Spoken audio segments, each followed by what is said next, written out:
الصلاۃ والسلام کی دعاؤں میں آپ کو یہ دعا ملے گی کہ وہ اللہ تعالیٰ سے اولاد مانگ رہے ہیں. حالانکہ نبی عام طور سے دنیا کی چیزیں نہیں مانگتا. حضرت ابراہیم علیہ السلام ایک طویل عمر تک بڑھاپے تک لا ولد رہے، لیکن اللہ سے دعا کرتے رہے، رب ہب لی من الصالحین، اے اللہ میں بھی چاہتا ہوں کہ مجھے اولاد ملے. وہ بھی حضرت ابراہیم جیسا آدمی. اللہ تعالیٰ اپنے نیک بندوں کی دعاؤں کو رد نہیں فرماتے. بڑھاپے کی عمر میں اللہ نے اولاد دی. حضرت اسحاق بھی دیا، حضرت اسماعیل بھی دیا، اور ایسی خوش نصیب اولاد دی کہ پھر ان میں نبیوں کا ایک سلسلہ چلا. تفسیروں میں لکھا ہے کہ ان کے نسلوں میں 10,000 انبیاء ہیں. کتنی خوش قسمت وہ اولاد تھی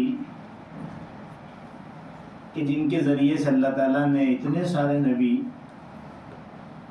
بنی اسرائیل میں بھیجے. حضرت زکریا بہت اونچے درجے کے اللہ کے نبی ہیں، اولاد نہیں ہے، دل میں کسک محسوس کرتے ہیں، اولاد کی کمی کا احساس ہے. وہ بھی اللہ تعالیٰ سے دعا کر رہے ہیں. اللہ تبارک و تعالیٰ نے انہیں بھی نوازا حضرت یحییٰ کی شکل میں، ایک نیک صالح جو آگے چل کر نبی ہونے والے تھے. ایسی اولاد عطا فرمائی. تو نبیوں میں بھی آپ کو اس کی طلب ملے گی کہ وہ اپنے لیے اولاد چاہتے تھے. یہ اولاد اللہ کی بہت بڑی نعمت ہے، یہ اتنی ہی بڑی ذمہ داری بھی ہے. اولاد کے مل جانے کے بعد آدمی پر اس کی خود کی بھی اور اس کے ذریعے سے اپنی بھی آخرت بلکہ دنیا بھی بننے اور بگڑنے کی ذمہ داری اس پر آ جاتی. اسی وجہ سے ہر زمانے میں اس کی ترغیب دی گئی، سمجھایا گیا کہ اپنی اولاد کی فکر کریں. اگر ان کی فکر نہیں کی گئی تو یہ کسی مصرف کے نہیں رہیں گے، نہ یہ دنیا کے کوئی کام کے ہوں گے، نہ یہ دین کے کوئی کام کے ہوں گے.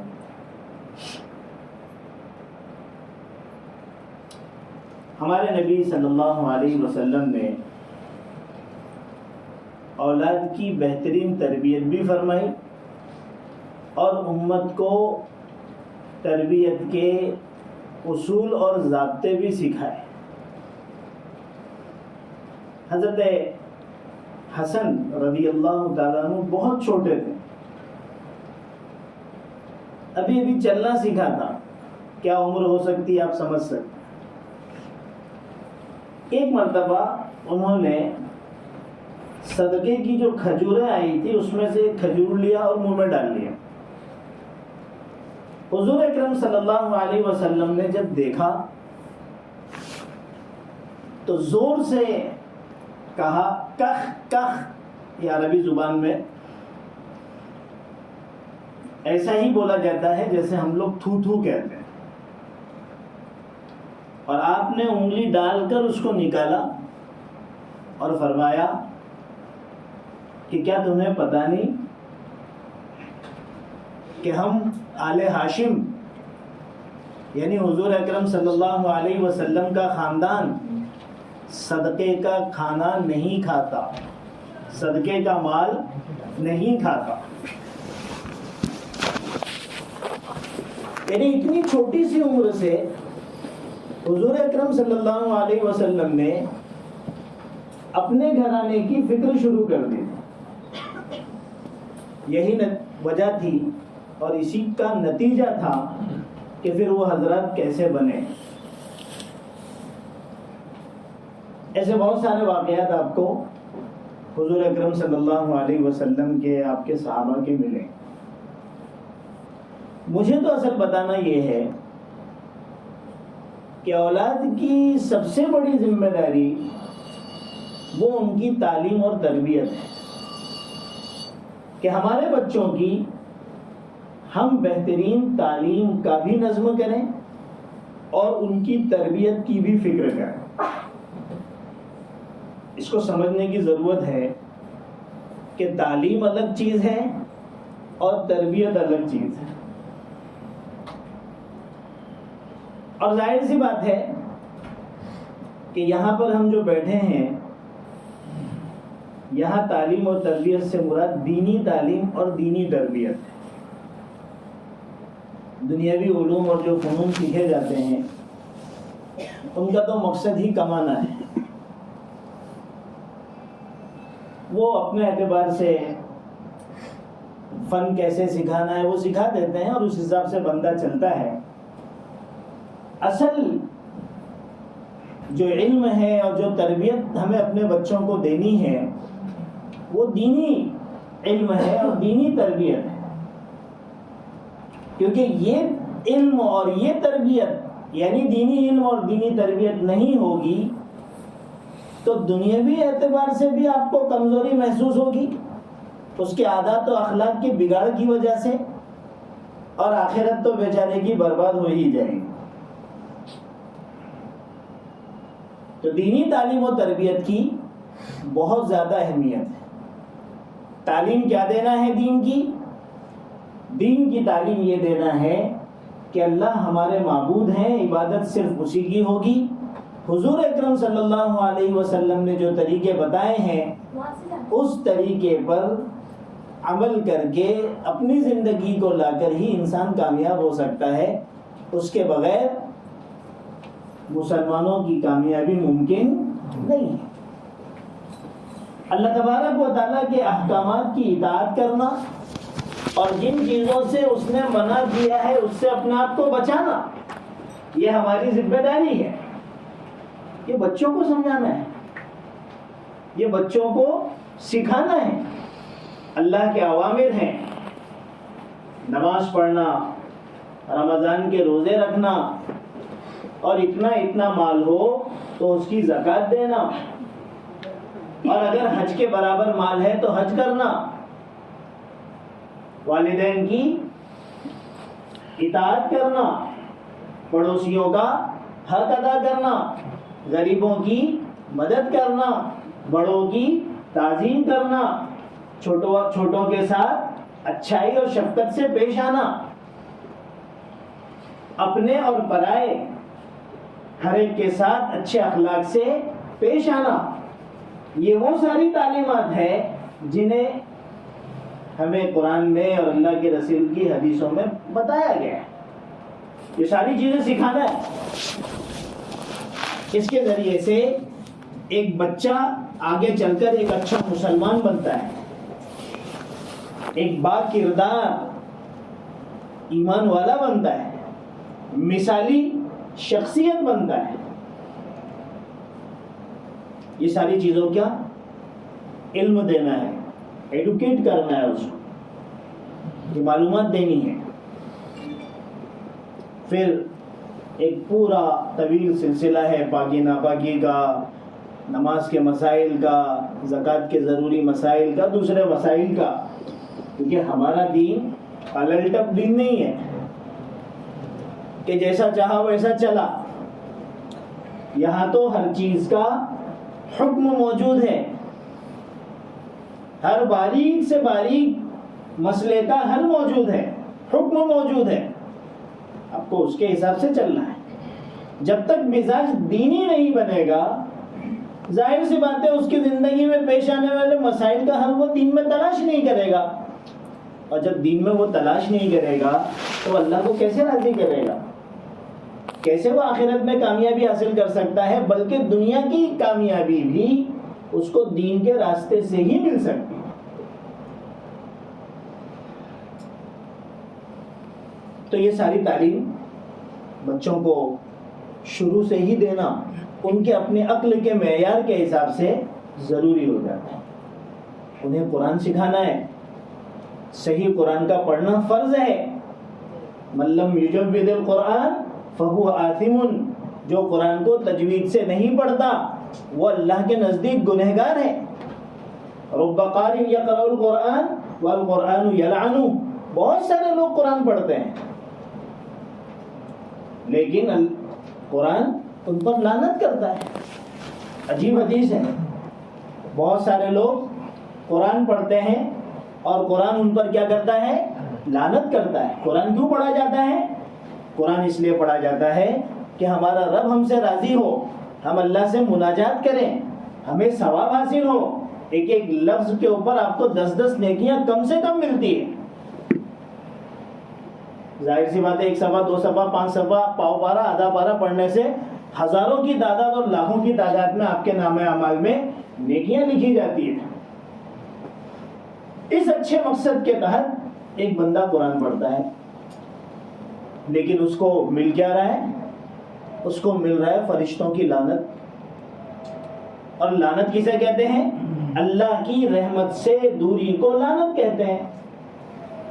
تو یہ قرآن کا پڑھنا، یہ محنت و مشقت کا اٹھانا، یہ وقت لگانا، یہ تو خدا سے دوری کا سبب بن گیا. کیا وجہ ہے؟ علماء نے لکھا اس کی وجہ یہ ہے کہ اس کو صحیح قرآن پڑھنا نہیں آتا. یہ قرآن میں پڑھنے میں غلطی کر رہا ہے اور ایسی ایسی غلطیاں کر رہا ہے جس سے معنی ہی بگڑ جا رہے ہیں، جس کی وجہ سے فرشتے اس کو کہہ رہے ہیں کہ تو پڑھنے سے رک جا. نیت کچھ ہے، ہو کچھ اور رہا ہے. فرشتے اس کو کہہ رہے جو اس کو سننے میں نہیں آ رہا ہے. لیکن حدیث میں آتا ہے کہ فرشتے اس کو کہتے ہیں اس کو خاموش ہو جا، مت پڑھ. جب وہ اس میں باز نہیں آتا کیونکہ اس کو تو پتہ ہی نہیں ہے، وہ پڑھتا ہی جاتا ہے، تو پھر اس کے اوپر کہتے ہیں علیک لعنت اللہ، تجھ پر اللہ کی لعنت ہو. یہ اتنا بڑا گناہ اپنے سر پر کیوں لے کے جا رہا ہے؟ اس لیے کہ اس نے قرآن پڑھنا سیکھا نہیں، اس کے ماں باپ نے اس کی فکر نہیں کی، دنیا کی دوسری ساری چیزوں کی فکریں ہوئی، محنتیں ہوئی، پیسہ لگا، قربانیاں دی، ماؤں نے قربانی دی، باپ نے محنت کر کے قربانی دی، بڑی بڑی فیسیں بھری، رات دن ایک کر دیا، لیکن قرآن پہ محنت نہیں کی. جو ہمارے دین کا اصل ہے، جو ہماری دنیا کا اصل ہے، جس کی بنیاد پر ہی انسان آخرت میں کامیاب ہو سکتا ہے.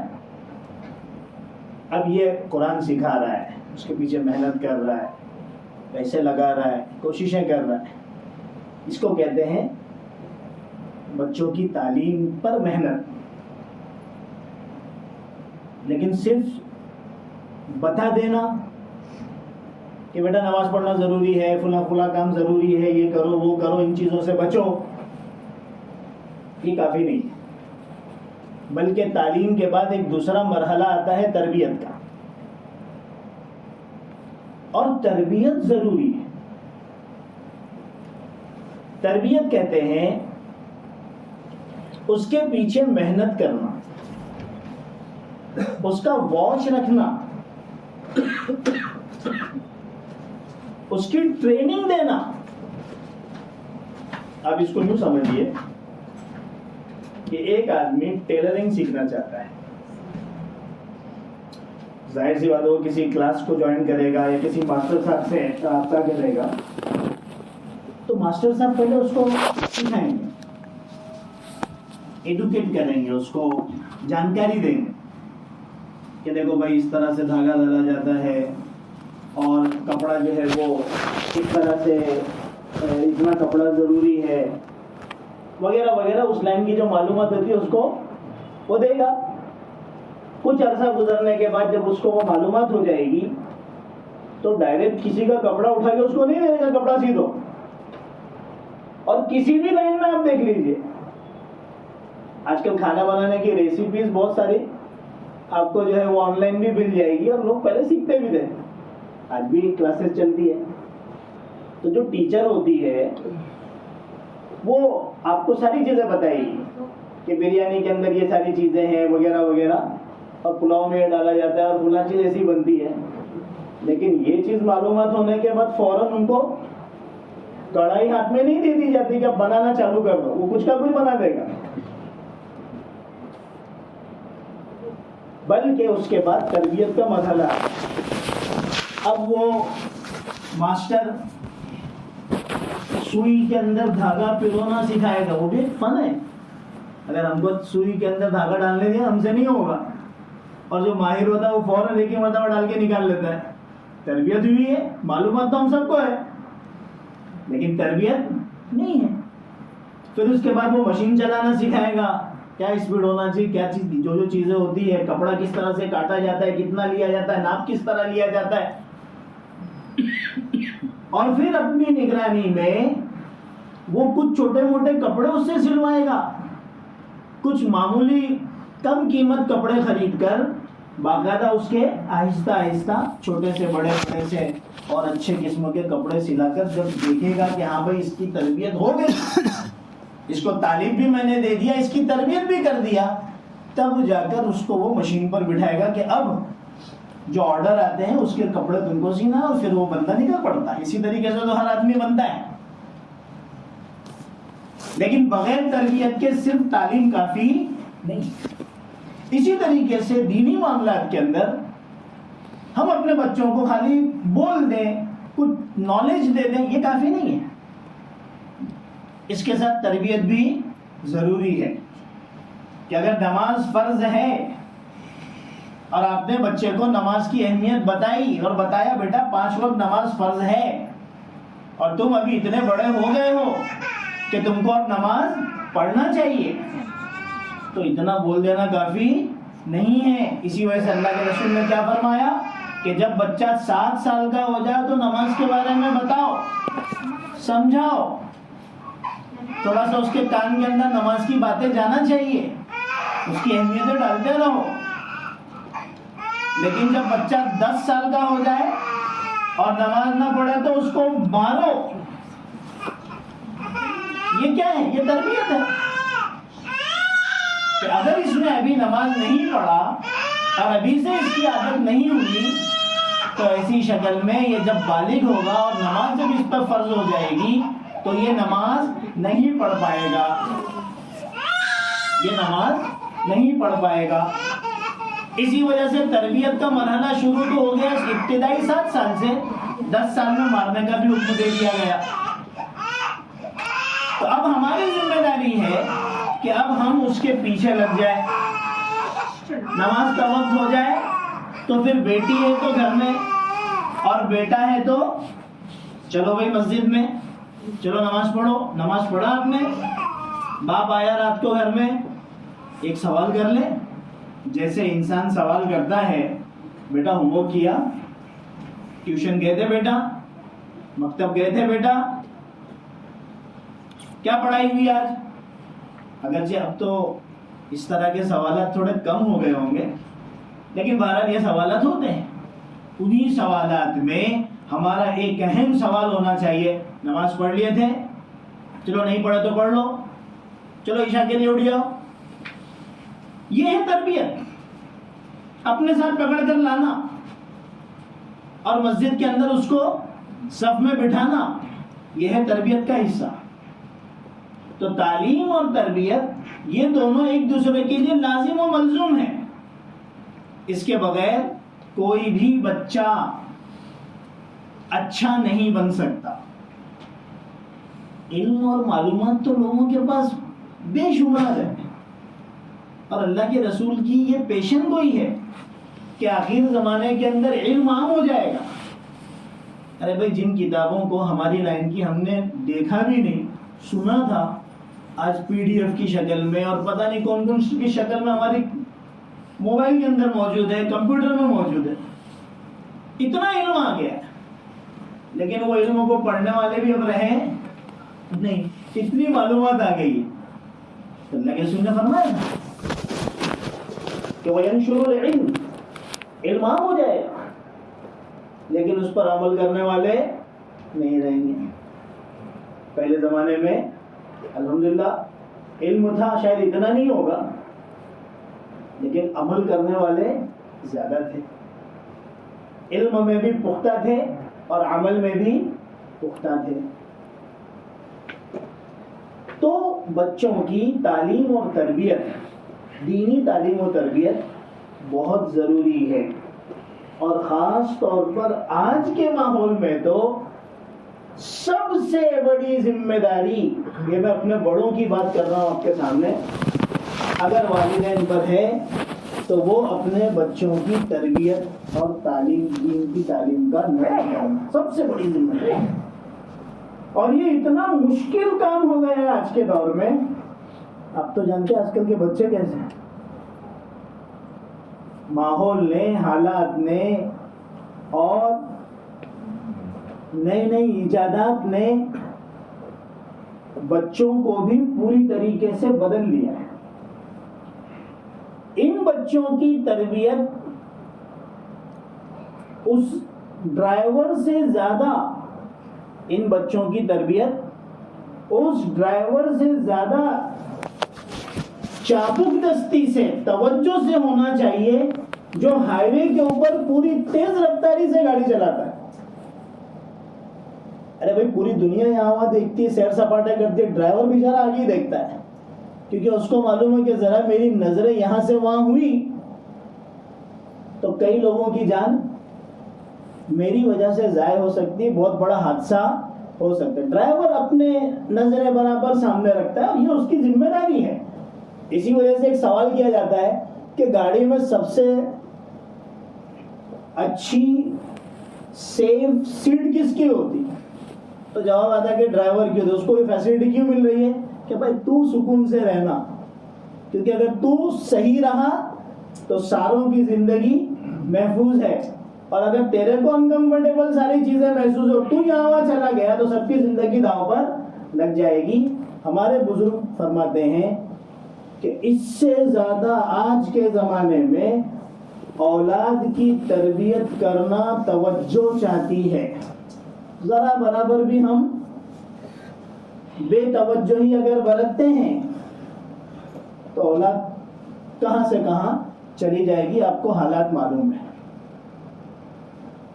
یہ جو اس وقت لڑکیوں کے، غیر مسلموں کے ساتھ جانے کے بہت سارے بندوں اور بندیوں کے، مسلمان بچوں اور بچیوں کے، اور وہ بھی تعلیم یافتہ اکیڈمک لائن کی جو اسکولی تعلیم ہے اس کے اچھے اچھے پڑھے لکھے لوگوں کے ایتھسٹ ہو جانے کے، لادین ہو جانے کے، یہ میں معمولی بات نہیں کر رہا ہوں.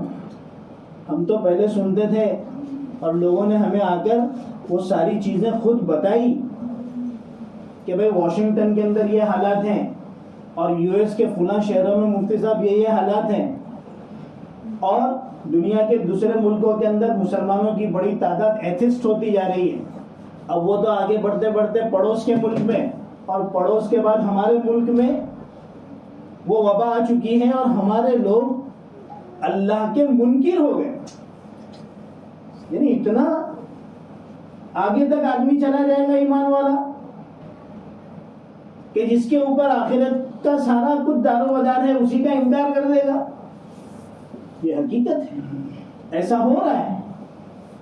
اور زیادہ تر اس میں جو پھنسنے والے 99% یہ وہی لوگ ہیں جن کا بیس دین کا نہیں ہے. دینی تعلیم ان کو حاصل نہیں ہوئی، یا بہت معمولی قسم کی تعلیم ان کو حاصل تھی، لیکن جو دین کی بنیادی تعلیم، عقیدے کی تعلیم ہونا چاہیے وہ ان کے پاس نہیں تھی. تو نتیجہ یہ ہوا کہ لوگوں کو بڑی آسانی کے ساتھ ان کو ورغلانے کا اور دین سے بے دین کرنے کا موقع مل گیا. بالکل یہی حالات آج مسلمان لڑکیوں کا ہے. ان میں بھی اکثریت آپ کو انہی لڑکیوں کی ملے گی جنہیں دین، اسلام، اللہ، رسول، دینی تعلیمات، آخرت، مرنے کے بعد کی زندگی، سوال کا جواب، زندگی بھر کا حساب کتاب، ان کا کوئی احساس نہیں تھا. تو وہ بڑی آسانی کے ساتھ گھر کو چھوڑ رہے ہیں، وہ بڑی آسانی کے ساتھ گھروں کے ساتھ شادی کر رہے ہیں. لوگ سمجھا رہے ہیں، سمجھ میں نہیں آ رہا. اسی طریقے سے دنیا کے اندر طرح طرح کے فتنے سر اٹھا رہے ہیں اور لوگ اس کے شکار ہو رہے ہیں. بہت ساری وجوہات ہیں اس کی، لیکن ایک بہت بڑی وجہ ہے کہ نہ گھر کے اندر دینی ماحول اور نہ اس بیچارے کو کوئی دین کی تعلیم و تربیت حاصل ہوئی. کھلا میدان تھا، جس نے جال ڈالا یہ بیچارہ شکار ہو کے اس میں چلا گیا. تو اس وقت دین کی، دینی تعلیم کی، دینی تربیت کی بہت زیادہ اہمیت ہے. ایک زمانہ تھا حضور اکرم صلی اللہ علیہ وسلم کی محنت، اس کے بعد حضرات صحابہ کی محنت، اس کے بعد حضرات تابعین کی محنت، بزرگان دین کی محنت، قرآن و حدیث کا ہر طرف غلغلہ، دین کی فضا، قرآن کریم کے پڑھنے پڑھانے اور دین کی محنت کا ایک جذبہ تھا. اس کا نتیجہ کیا تھا؟ آپ یقین کیجئے وہ واقعات پڑھتے تو تعجب ہوتا ہے. چھوٹے چھوٹے بچوں کے دل میں اللہ کا خوف، آخرت کے اندر جواب دہی کہ بھئی مرنے کے بعد اللہ کے سامنے جواب دینا ہے، اس کی فکر تھی. چھوٹے بچے. آج ہی میں نے جمعہ میں ایک واقعہ بیان کیا کہ ایک چھوٹا بچہ اپنے باپ کے ساتھ جا رہا تھا. جاتے ہوئے ایک انگور کا باغ نظر آیا، انگور پکے ہوئے تھے. باپ نے اپنے بیٹے کو کہا کہ بیٹا تو یہ سڑک پر کھڑے رہے، میں انگور توڑ کے لاتا ہوں، اگر کوئی آ جائے تو آواز دے دینا. جیسے ہی باپ باغ کے اندر داخل ہوا، بچہ شور کرنے لگا، یا ابی یا ابی احد یرانا احد یرانا، اے میرے ابا جان، اے میرے ابا جان، کوئی ہمیں دیکھ رہا ہے، کوئی ہمیں دیکھ رہا ہے. وہ بیچارہ بھاگتا ہوا دوڑتا ہوا آیا، چوری کر رہا تھا. اب جب سڑک پر آیا ہے تو وہاں کوئی ہے ہی نہیں. تو اس نے کہا بیٹا یہاں تو کوئی نہیں ہے. وہ چھوٹا بچہ کہہ رہا ہے کہ اے میرے ابا اللہ ہمیں دیکھ رہے ہیں. یہ کیا تربیت تھی کہ چھوٹا بچہ اپنے باپ کو غلط چیز سے روک رہا ہے. اسی طریقے سے ایک واقعہ کہ حضرت بہلول رحمۃ اللہ علیہ ایک مرتبہ گزر رہے تھے. کچھ بچے ایک گلی میں کھیل رہے تھے، وہیں کچھ بچے وہ کھیل کو دیکھ رہے تھے. ایک بچہ دیکھا کنارے پر بیٹھا ہے، اداس ہے، غمگین ہے. تو حضرت بہلول ان کے پاس پہنچے، کہا بیٹا آپ نہیں کھیل رہے ہو، آپ کیوں نہیں کھیل رہے ہو؟ تو اس نے کہا کہ میرا دل کھیلنے کا نہیں ہوتا ہے. تو پوچھا کیوں نہیں ہوتا ہے؟ تو اس نے قرآن کریم کی ایک آیت پڑھی، افحسبتم انما خلقناکم عبثا. اس آیت کا ترجمہ ہے اللہ تعالیٰ ساری انسانیت کو، ہر انسان کو کہہ رہے ہیں کہ کیا تم لوگ یہ سمجھتے ہو کہ ہم نے تم کو فضول اور بیکار پیدا کر دیا ہے؟ تمہارے پیدائش کا کوئی مقصد نہیں ہے؟ اب جب اتنے چھوٹے بچے سے قرآن کریم کی آیت حضرت بہلول نے سنی تو ان کو تعجب ہوا. تو انہوں نے کہا کہ بیٹا ابھی تم بہت چھوٹے ہو، اتنا زیادہ فکر کرنے کی ضرورت نہیں ہے، ابھی تو تمہارے کھیل کود کا زمانہ ہے، یہ تو بہت سمجھدار اور بڑے لوگوں کی بات ہے. تو اس نے کہا نہیں، اب نہیں چاچا جان، میں جب اپنے گھر میں میری ماں کو دیکھتا ہوں کہ وہ جب چولہا جلاتی ہے تو سب سے پہلے وہ چھوٹے چھوٹے لکڑیاں ڈالتی ہے.